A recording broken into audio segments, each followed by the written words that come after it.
अति सुंदर होता है मन अति सुंदर।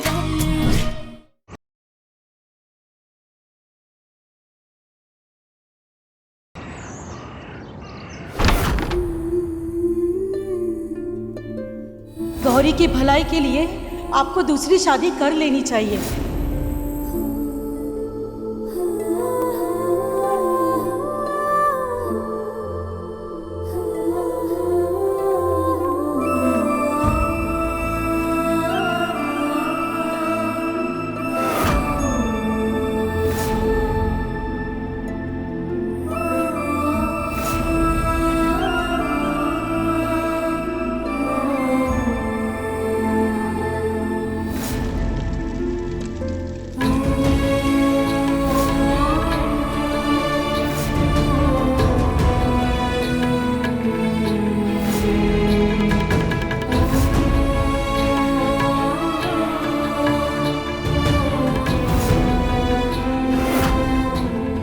हे भोलेनाथ, ये कैसी दुविधा में आपने हमें फंसा दिया। हम अपने दिव्यम जी की शादी अपनी ही आंखों के सामने किसी और से कैसे होने दें। हम तो चाह कर भी किसी को नहीं बता सकते कि हम पागल नहीं बल्कि बिल्कुल ठीक है। अगर हमने किसी से कुछ भी कहा तो जिसने ये साजिश रची है वो सतत हो जाएगा और हम कभी भी उस तक पहुंच नहीं पाएंगे। हमें जल्द से जल्द पता करना होगा कि ये खेल किसने रचा है, कौन है जो हमें पागल बनाना चाहता है। दोस्त, हमें तो यकीन ही नहीं हो रहा है कि हमारी होने वाली सास ने शादी के लिए जहर खाने की धमकी दी और साथ ही साथ राधिका ने भी दिव्यम से कह दिया कि इससे शादी कर लो। इससे एक बात तो पक्की है कि राधिका सच में पागल है। हाँ, राधिका की हालत सही होती तो वो तेरी और दिव्यम की शादी के लिए कभी भी हामी नहीं भरती। वो कोई ना कोई बहाना तो जरूर बनाती। चमक, लेकिन इतना खुश होने की जरूरत नहीं है। खुश होने की जरूरत नहीं है मतलब ये कि बाकी घर वाले तो तैयार है।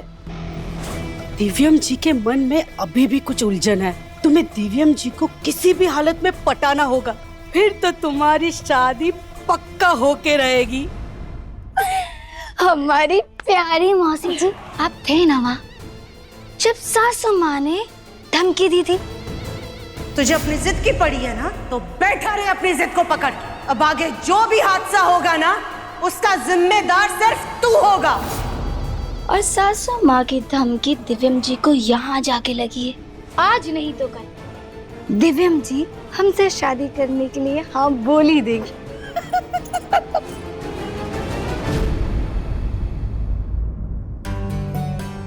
हैं?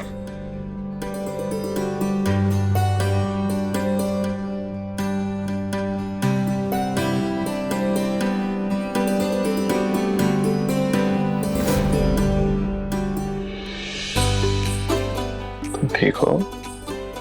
दोस्त, हम तो ठीक है, पर तुम्हारी आंखों में आंसू क्यों है? कोई दिक्कत है?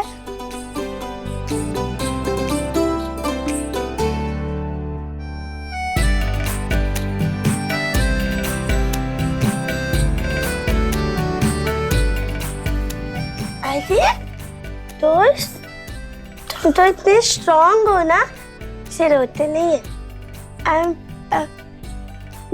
तुम्हें जादू आता है?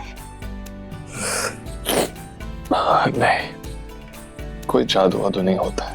अरे जादू होता है दोस्त, इधर आओ।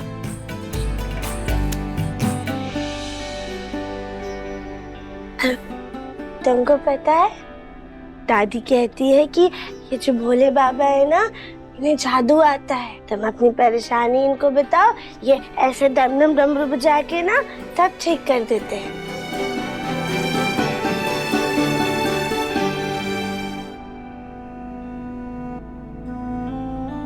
कमाल है राधिका, ऐसी हालत में भी तुम्हें भोलेनाथ पे पूरा विश्वास है। पर हमेशा रहेगा।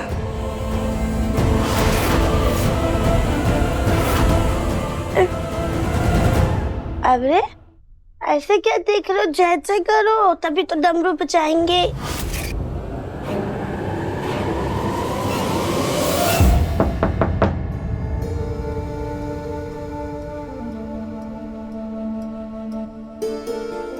पापा, दिव्यम बेटा, मुझे तुमसे कुछ जरूरी बात करनी है। मैं अच्छी तरह से जानता हूं पापा कि आपको कौन सी जरूरी बात करनी थी। एक सेकंड रुकिए। आओ दोस्त। राधिका की हालत देखिए, आपकी बेटी जैसी है ना ये, आप ही कहते हैं। मुझे सच सच बताइए, राधिका के साथ जो हुआ, एक पल के लिए सिर्फ सोच लीजिए कि वो मेरे साथ हुआ होता, तो क्या आप राधिका को वही कहते हैं जो आप मुझे कह रहे हैं?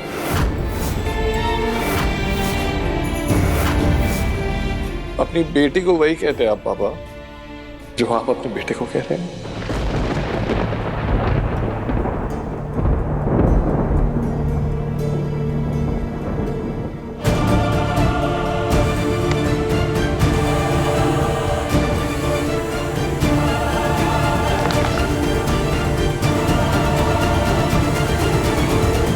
मैं तेरे जज्बातों की कदर करता हूं बेटा, मुझे गर्व है तेरी सोच पे, लेकिन तेरे इस सवाल का जवाब मेरे पास तो नहीं है। हाँ, शायद तेरे सवाल का जवाब हमारे पास नहीं, राधिका के माँ बाप के पास जरूर होता। अगर यही राधिका के साथ ना होकर तेरे साथ हुआ होता, वो भी शायद यही राय देते राधिका को, क्योंकि माँ बाप के लिए बच्चों की खुशी और उनके बेहतर जीवन से बढ़कर कुछ भी नहीं होता बेटा। जैसे तू सोच रहा अभी गौरी के लिए, उसकी खुशी तेरे लिए सबसे बढ़कर सुजाता ने भी वही किया बेटा। वो सिर्फ तेरे बारे में सोच रही। मैं इतना जरूर जानता हूं बेटा कि अगर ये तेरे साथ हुआ होता ना, तो राधिका भी तेरा ऐसे ही ख्याल रखती। शायद इससे भी अच्छा ख्याल रखती तेरा वो, लेकिन अगर उसके कंधों पे एक बच्चे की जिम्मेदारी होती, तो हम भी उसके मायके वालों के साथ उसे जिंदगी में आगे बढ़ने के लिए कहते बेटा।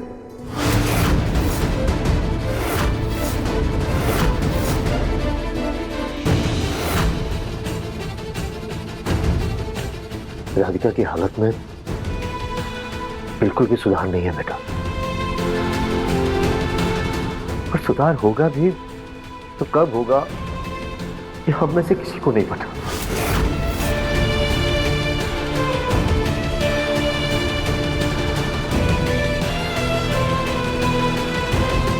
बेटा, सुजाता का तरीका जरूर गलत, लेकिन उसकी बात बिल्कुल सही थी बेटा। खुद के लिए ना सही,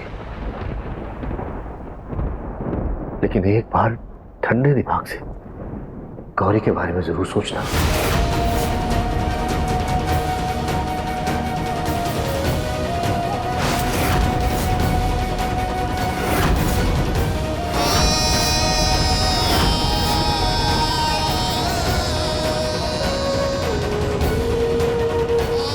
जो भी फैसला लेना बेटा, सोच समझ के लेना। मैं चलता हूं।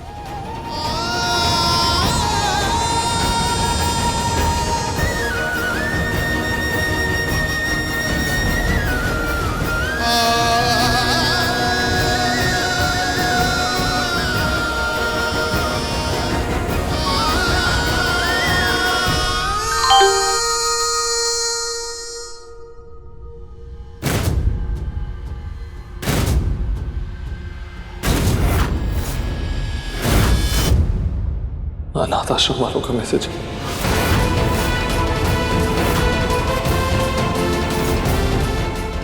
लोग 2-3 दिन में गौरी से मिलने के लिए आने वाले हैं,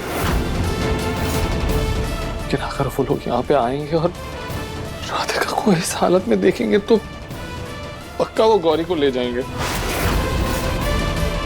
क्या करूं मैं? राधिका के होते हुए मैं चमक से कैसे शादी कर सकता हूं?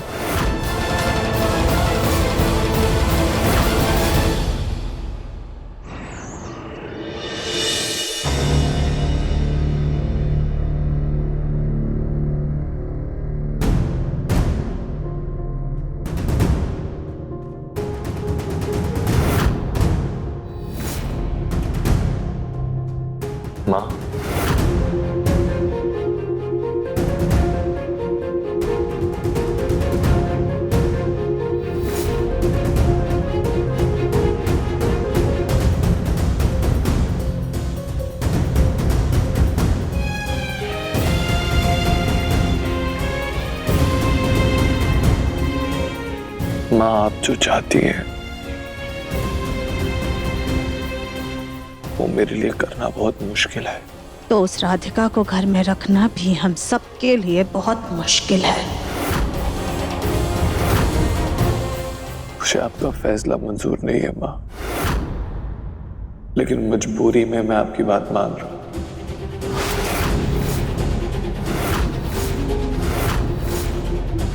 क्या? हाँ माँ, अपनी मजबूरी में मुझे इस रिश्ते को मंजूरी देनी पड़ रही है।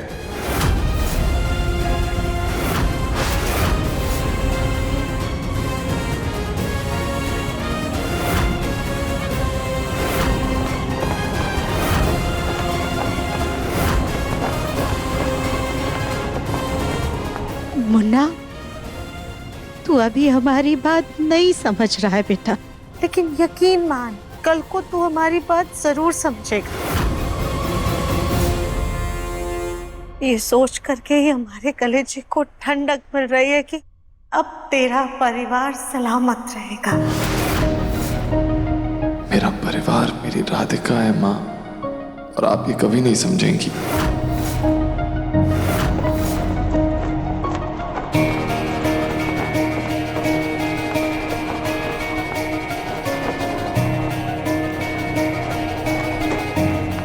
अब आप खुश है ना माँ? तो अब प्लीज कोई उल्टी सीधी हरकत मत कीजिएगा।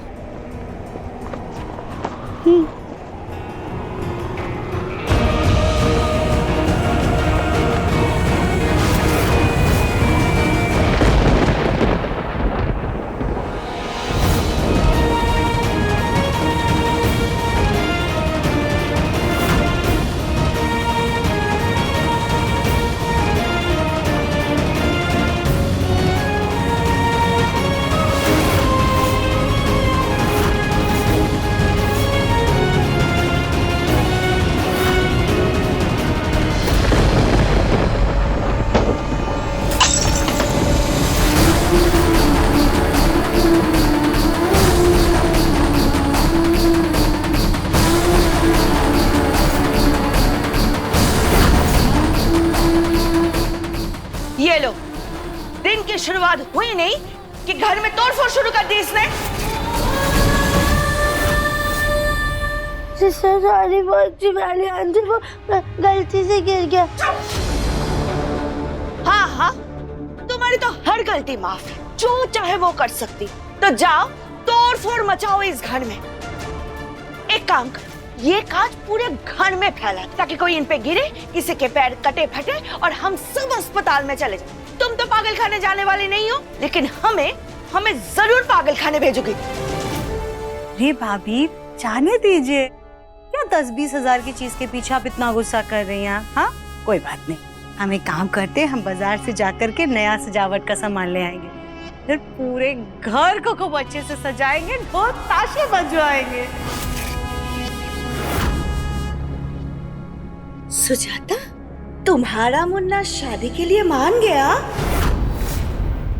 हाँ हाँ हाँ भाभी, मुबारक हो, मुबारक हो, घर में नई बहू आने वाली है।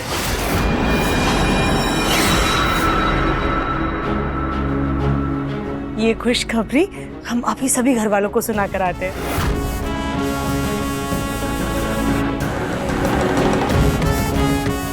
सुना तुमने, तुम्हारे दोस्त की शादी होने वाली है।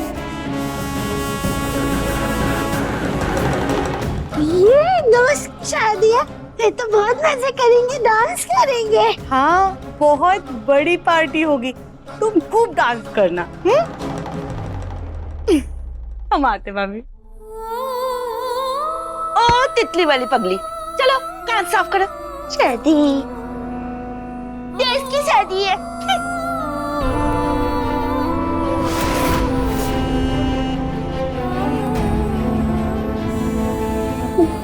इसका मतलब दिव्यम जी सच में दूसरी शादी कर रहे हैं।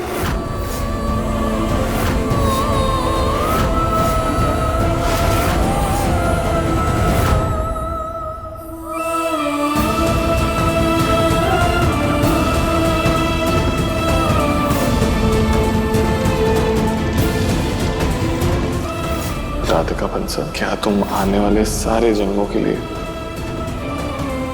मेरी पत्नी बनोगी?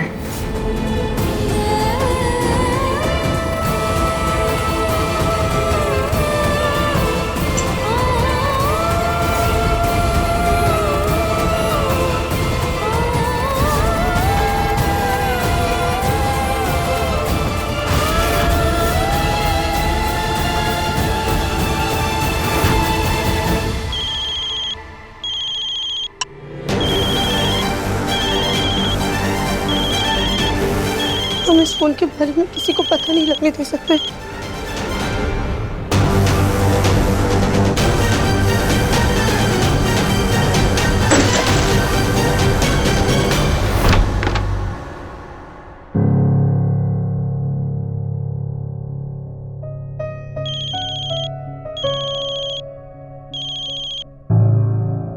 दादी, क्या हुआ राधिका बेटा, तू रो क्यों रही है?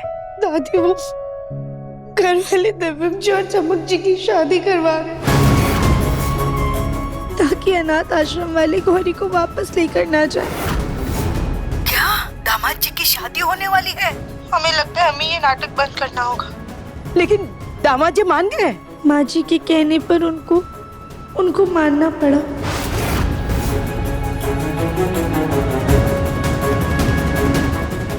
दादी, अभी नाटक हम और नहीं कर पाएंगे। हम जाके सबको बता देंगे कि हम पागल नहीं, हम बिल्कुल ठीक हैं। हम अपनी आंखों के सामने दिव्यम जी को किसी और का होते हुए नहीं देख पाएंगे दादी। हम अभी जा रहे हैं और हम जाके सबको सच बता देंगे। राधिका सुन बेटा, ऐसा मत कर। क्यों दादी? क्योंकि तेरे रिपोर्ट के अनुसार तेरा दिमागी संतुलन अभी भी ठीक नहीं है। कोई तेरा विश्वास नहीं करेगा और जो शख्स तुझे बीमार साबित करना चाहता है वो वापस तुझे बीमार साबित करके तुझे पागल खाने भेज देगा बेटा। पर दादी, हम अपना और दिव्यम जी का रिश्ता ऐसे खत्म होने नहीं दे सकते हैं। हम क्या करें? बेटा दिल छोटा मत कर। जिस रिश्ते की नींव स्वयं भोलेनाथ हो, वो रिश्ता तो भोलेनाथ जी भी नहीं तोड़ सकते। तुम दोनों शिव शक्ति हो और एक दूसरे के बिना अधूरे हो। अपने रिश्ते पे विश्वास रख और उसे ही अपना हथियार बना और दुगने जोश में उस शख्स का पता लगाने की कोशिश कर। देखना कुछ न कुछ सबूत जरूर मिलेगा। बाकी भोलेनाथ तेरे साथ है, सब ठीक हो जाएगा बेटा।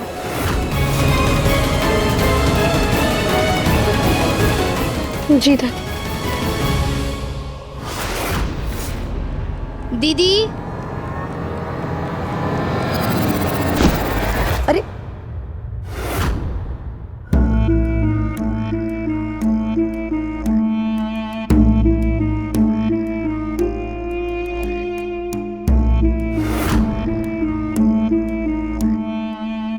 ये दादी किसे कह रही थी आप? और रो क्यों रही हैं? चमकी दीदी, ये देखो हमारे हाथ में चोट लगी, बहुत दर्द हो रहा है। दादी की याद आ रही है।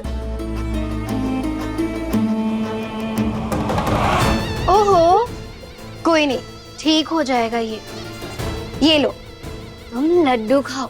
आज बहुत खुशी का दिन है। हाँ? ऐसे नीचे नहीं गिराना। हमारी और दिव्यम जी की शादी की लड्डू है। अब से इस घर में जश्न होगा, पार्टी होगी। और तुम नाचोगी ना? नाचोगी ना? कैसे नाचोगे? दिखाओ दिखाओ दिखाओ कैसे नाचोगे। वाह वाह वाह, वेरी गुड।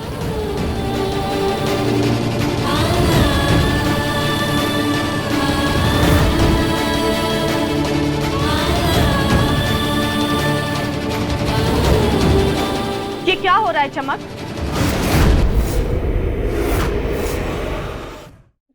कुछ नहीं कली जी, राधिका दी हमारी और दिव्यम जी की शादी की खबर सुनकर खुशी में नाच रही है। देवरानी जी बस, अब आप बैठ जाइए और ये नूडल्स खाइए, खास हमने आपके लिए बनाया है। Tasty, yummy yummy. Thank you अच्छी वाली दीदी। तुम्हारे हाव भाव कुछ ज्यादा ही जल्दी से नहीं बदल रहे हैं चमक। शुरुआत में तो तुम बहुत तमीजदार बनती थी, लेकिन अब एक बीमार इंसान के साथ तुम्हें ये हरकत करते हुए शर्म नहीं आती? एक तो तुम इन्हीं के पति से शादी कर रही हो और इन्हीं को शादी का लड्डू खिला रही हो। ये भूलो मत, हमारे देवर जी मजबूरी में ये रिश्ता कर रहे हैं, तो ज्यादा इतराओ मत। कैसी बातें कर रही हैं आप? हम तो राधिका दी के साथ में कुछ वक्त बिता रहे थे। पता नहीं क्यों तुम्हें देखकर ऐसा लगता है जैसे जानी पहचानी सी हो, जैसे बचपन में हम साथ खेले हों, जैसे कोई हमारा रिश्ता हो तुमसे। अब बचपन से तो पता नहीं, लेकिन अब रिश्ता होने वाला है। हम आपकी देवरानी जो बनने वाले हैं।